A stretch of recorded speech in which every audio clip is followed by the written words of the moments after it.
चूड़ के उस आदेश में, बृहद आदेश में, तो उसमें साफ उन्होंने लिखा है कि 30/12/2000 तक, चूँकि वहाँ तक गवर्नमेंट ने एक्ट 5 एक अधिनियम बना दिया था 2001 में कि 30/12/2000 के बाद प्रबंध तंत्र नियुक्ति नहीं कर सकता है, केवल चयन बोर्ड की सिफारिश पर ही प्रबंध तंत्र नियुक्ति कर सकता है। हैं या जो इस याचिका से जुड़े हुए हैं उनके लिए आले ढाक सब प्रस्तुत किया गया है। आले लखनऊ में जो धरना चल रहा है, ठीक है, उनको 12 महीने से करीब वेतन नहीं मिल रहा है, वो उनकी मांग जायज़ है, वो वेतन लें अपना, लेकिन उनका वेतन देने का काम सरकार का है, उनकी व्यवस्था, लेकिन वो हमको उसमें जो समेट रहे हैं कि हम भी 93 से लेकर के 2020 तक सब एक समान है।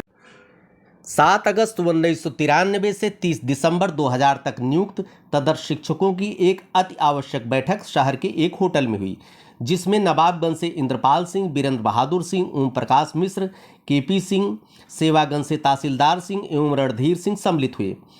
इन शिक्षकों का कहना है कि लखनऊ निदेशालय पर चल रहे धरने में एक बात बार बार कही जा रही है कि हम लोग 1993 से लेकर 2000 तक एक समान हैं, किंतु बैठक में उपस्थित शिक्षकों का कहना है कि हम लोग 22 मार्च 2016 के अधिनियम से आच्छादित हैं एवं 2000 के बाद वालों से अलग हैं। इसी क्रम में हम सभी लोगों ने अपने विचार रखे हैं। इन तदर्थ शिक्षकों से अयोध्या दर्पण ने बातचीत की। लखनऊ निदेशालय पर तदर्थ शिक्षकों का अनवरत धरना जारी है। उनकी मांग है कि 1 वर्ष से लगभग उनका वेतन बाधित है और उनको वेतन दिया जाए। वो कहते हैं कि सारे तदर्थ एक हैं, लेकिन यहाँ पर कुछ अयोध्या में मैं हूँ, यहाँ पर कुछ तदर्थ इकट्ठा हैं और इनका कहना है कि हम उन तदर्थों से अलग हैं। हम दूसरी परिधि में आते हैं, चूँकि 2000 के पहले मेरी नियुक्ति हुई, 93 से हमारा वेतन मिल रहा है अनवरत। कुछ विनियमित हो चुके हैं और कुछ विनियमित होना अभी बाकी हैं। हमारे साथ हैं तदर्थ शिक्षक जो यहाँ पर के सह संयोजक सिंह साहब हैं। शुभ नाम सर? इंद्रपाल सिंह। आपका सर क्या कहना है? मेरा ये कहना है कि पिछले 3 दिनों से हमारे ही कुछ भाई शिक्षा निदेशालय पर धरना दे रहे हैं। अच्छी बात है, वो वेतन की मांग करें, वेतन उनको मिलना चाहिए, उनकी अपनी मांग है, सरकार वेतन दे। 1 साल से बिना वेतन के काम कर रहे हैं, लेकिन एक भ्रांति फैलाई जा रही है, एक भ्रम फैलाया जा रहा है, एक अफवाह फैलाई जा रही है कि 93 से लेकर के आज तक के सारे शिक्षक एक हैं। उसके बारे में मैं ये कहना चाहता हूँ कि 1993 से और 2000 तक, फिर 2000 के बाद इधर जो शिक्षक हैं वो हम नहीं कह रहे, सरकार ने ही अलग अलग कर दिया था। हम लोग साथ मिलकर लड़ाई लड़ रहे थे। हम लोग तदर्थ यही जानते थे कि हम तदर्थ शिक्षक हैं। हम लोग 2004 से 5 से साथ में मिलकर लड़ाई लड़ रहे थे सभी। लेकिन इस बीच हुआ क्या, एक संजय सिंह और एक अन्य अभिषेक त्रिपाठी, इन लोगों के जो हाई कोर्ट के आदेश थे वेतन के लिए, उसमें कंट्रोवर्सी पैदा हुई और उसमें हाई कोर्ट ने अलग अलग आदेश दिए। उस आदेश में एक आदेश था कि इनको वेतन दिया जाना वैध है, दूसरे जज ने कहा कि नहीं, इसमें वेतन दिया जाना अवैध है, ये तदर्थ शिक्षक अवैध है। इसी कंट्रोवर्सी को लेकर ये मामला बृहद पीठ में गया, जिसमें जस्टिस DY चंद्रचूड़ ने 17/12/2000 को एक फैसला दिया था और उस फैसले में ये कहा कि तदर्थ शिक्षक अवैध हैं।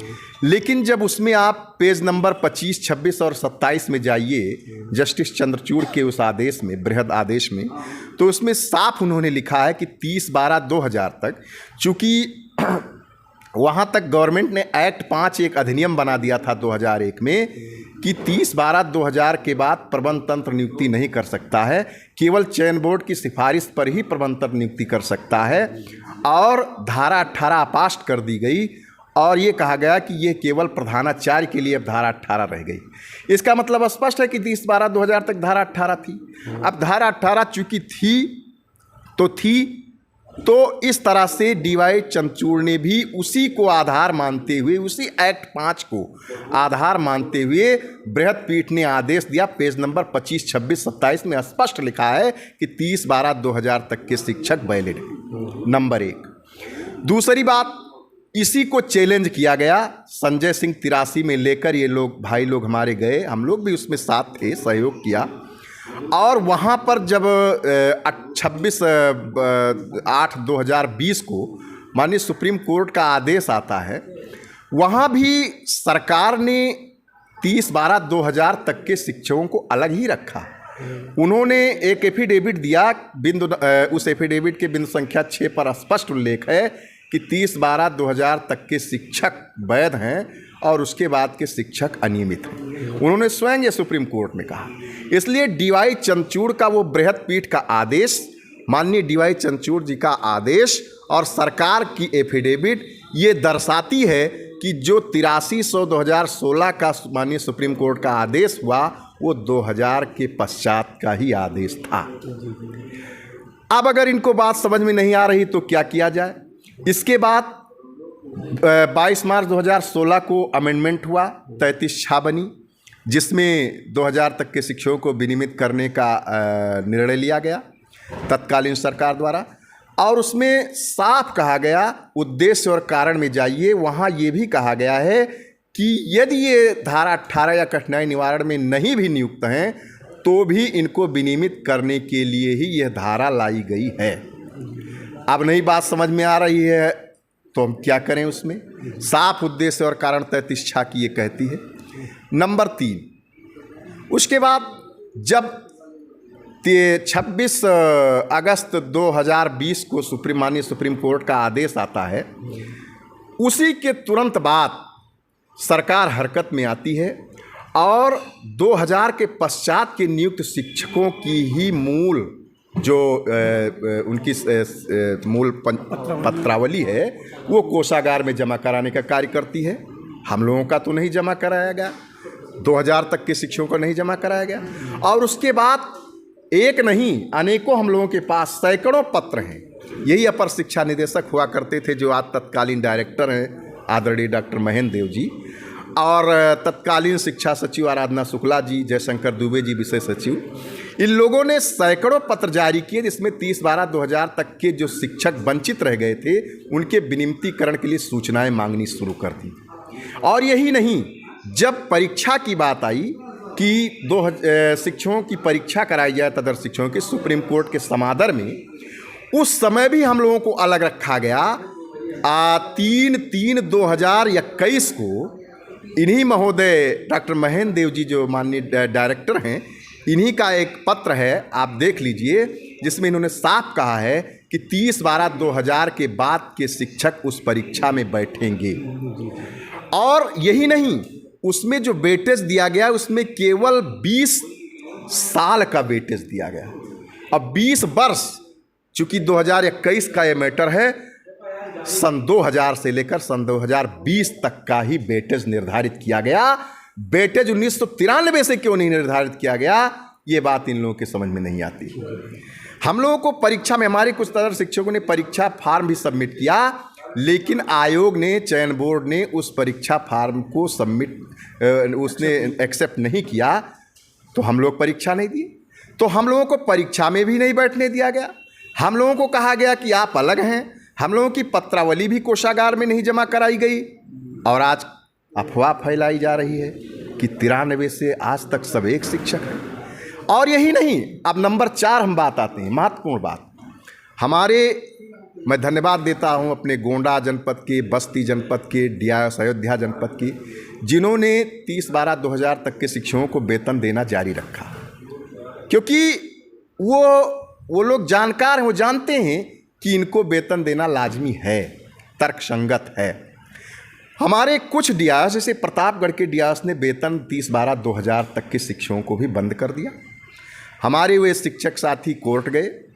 कोर्ट में 10 जनवरी 2023 को सिंगल बेंच आदेश देती है वेतन देने का। सरकार उसको डिनाई करती है और उसके अगेंस्ट स्पेशल अपील में जाती है सरकार। और फिर मार्च में 3 मार्च को जस्टिस टी.के. उपाध्याय और जस्टिस विद्यार्थी की डबल बेंच इस सरकार की स्पेशल अपील को बुरी तरह खारिज करती है और सिंगल बेंच को बनाए रखती है और कहती है कि ये सब 8300 में नहीं है। जब अमेंडमेंट हो गया, एक्ट 5 बना 2001 में और फिर 2016 में 33(6) बनी, तो ये 8300 2016 से आच्छादित नहीं है, इसलिए इनको आप वेतन दें, सैलरी दें। और उसके बाद कंटेम्प्ट होता है। कंटेम्प्ट में भी सरकार को बुरी तरह फटकार लगाती है माननीय हाई कोर्ट, और फिर अंततः 17 मई को वेतन देना पड़ता है 30/12/2000 तक के जो वंचित शिक्षक थे। मैं कहना चाहता हूँ कि जस्टिस चंद्रचूड़ क्या गलत थे, जस्टिस DK उपाध्याय, जस्टिस विद्यार्थी क्या गलत हैं? हम लोगों के सैकड़ों ऐसे सैकड़ों केस हैं जो 8300 में गलती से हो गए थे। सभी केस को माननीय उच्च न्यायालय की खंडपीठ लखनऊ इलाहाबाद ने अलग कर दिया। हम भी उसी में थे, हमको भी कहा, डिवीजन बेंच ने भी अलग कर दिया कि नहीं, ये 8300 में नहीं हो सकते। क्या ये सब सारी चीज़ें गलत हैं? क्या सरकार अभी तक हमारे हक में फैसला कर रही थी वो गलत था? हमारी पत्रावली नहीं जमा कराई गई, हमको परीक्षा में नहीं बैठने दिया, जस्टिस DY चंद्रचूड़ का आदेश, माननीय DK उपाध्याय, माननीय जो विद्यार्थी जी हैं इनका आदेश, ये सब क्या ये सब हवा में उड़ गए? कैसे आप कह रहे हैं कि 93 से आज तक सब एक हैं? एक चीज़ मैं और यहाँ कहना चाहता हूँ कि ये जो भ्रांतियाँ फैलाई जा रही हैं, कुछ लोग इसमें ऐसे हैं, हमारे ही भाई हैं, कृपया ऐसा ना करें। हम लोगों की उनके प्रति संवेदना है, वो वेतन पाते रहें, लेकिन यदि हम लोग लीगली वेतन पा रहे हैं तो उसमें इस तरह से भ्रांतियाँ ना फैलाई जाएं। कष्ट होता है, हमारे ही भाई हैं, यही को स्पष्ट करना था हमें, और हम लोग इसी व्यवस्था के तहत नियुक्त हैं, वेतन पा रहे हैं। और मैं पुनः कहूँगा कि हमारे भाइयों को सद्बुद्धि प्रदान हो, हम लोग उनके साथ हैं, वेतन मिले, साथ में हैं, रहेंगे, लेकिन इस तरह से अफवाहें न फैलाएं कि सब एक हैं। तो ये सारे आदेश, ये सारी सरकार की अभी तक जो पत्र जात हैं तमाम, ये सब क्या संदेश दे रहे हैं, यही हमें आज कहना था। बहुत बहुत धन्यवाद। अभी हमारे भाई IP सिंह ने बताया, कुछ हमारे साथी हैं जो भ्रांतियाँ उत्पन्न कर रहे हैं, लेकिन ऐसा कुछ है नहीं। देखिए, 93 से 2000 और 93 से लेकर 2000 तक जो तदस्थ शिक्षक नियुक्त हुए हैं, ये विधिक रूप से नियुक्त हैं और एक्ट के अंदर नियुक्त हैं। इनमें कहीं पर किसी भी प्रकार की कोई जो कहते हैं अनियमितता नहीं है। उसका कई कारण है, जैसे विभागीय भी अगर हम आपको उदाहरण देंगे और आपको विधिक भी उदाहरण देंगे। जैसे विभागीय रूप पे आप जाइएगा तो जब 8300 का माननीय सर्वोच्च न्यायालय का मुकदमा चल रहा था, तो उसमें अंत में जब फाइनल होने पे मुकदमा आया तो माननीय सर्वोच्च न्यायालय के न्यायाधीश ने सरकार से कहा कि अंतिम रूप से आप इसमें एक शपथ पत्र दाखिल कर दीजिए, क्योंकि मुझे फैसला करना है। तो सरकार के दुबे जी ने एक शपथ पत्र दाखिल किया था। उस शपथ पत्र में सरकार ने स्पष्ट रूप से स्वीकारा था कि 8300 में जो भी एप्लीकेंट्स हैं, जो भी याचिकाकर्ता हैं, वो 2000 के बाद प्रबंध तंत्र के द्वारा नियुक्त हैं और वो इनलीगल हैं। तो एक तरीके से देखा जाए तो सरकार ने उस अपने शपथ पत्र में ही ये कह दिया था कि यह मुकदमा कुल 2000 वालों के लिए है, 2000 के पहले वालों के लिए नहीं ना।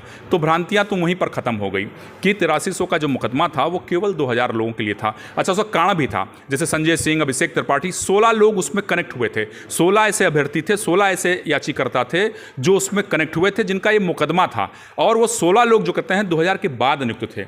तो अगर वो 2000 के बाद नियुक्त थे और उनका नेचर अलग था, तो उस मुकदमा 2000 के पहले कैसे लागू होगा? ये तो सवाल ही नहीं पैदा होता है। दूसरी चीज़, अगर आप विधिक रूप पे जाएंगे तो 2000 के पहले लोग इसलिए भी विधिक हैं कि 93 से 7 अगस्त 1993 से लेकर 30 दिसंबर 2000 तक इन लोग इसलिए विधिक हैं कि एक एक्ट नंबर 5 आया, 26 जनवरी 2001 में एक्ट नंबर 5 आया, जिसमें यह कहा गया कि प्रबंध तंत्र को 30/12/2000 के बाद नियुक्ति का अधिकार समाप्त कर दिया गया। तो अगर प्रबंध तंत्र को नियुक्ति का अधिकार नहीं था तो समाप्त कहाँ किया गया था, इसलिए समाप्त किया गया। इसी एक्ट नंबर 5 को प्रबल करने के लिए, उसको स्टैंड करने के लिए एक 33/6 आया। 33/6 एक अध्यादेश अधिनियम आया, जिसमें यह कहा गया कि 25 से 99 तक अल्पकालिक और 30/12/2000 तक तदस्थ शिक्षक जिनके विनियमितीकरण की व्यवस्था दी गई। और व्यवस्था देने के साथ साथ उस व्यवस्था के अंतर्गत सरकार ने जब इस अध्यादेश को लागू किया तो पूरे मंडल के जो कहते हैं शिक्षा निदेशकों ने कई जगह विनियमितीकरण किए और पत्रावलियाँ भी मंगाई। कुछ लोगों का हुआ भी, कुछ लोगों का लंबित भी है। तो ये कहना कि सब लोग 93 से हैं, ये उचित नहीं है। इसलिए कि हमारे विद्वान साथी हैं, शिक्षक साथी हैं, ये हमारे अधिकारी, हमारा माननीय सर्वोच्च न्यायालय के सुप्रीम कोर्ट के माननीय न्यायाधीश, इन सब लोगों ने जो भी आदेश पारित किया है, ये सोच समझ के पारित किया है।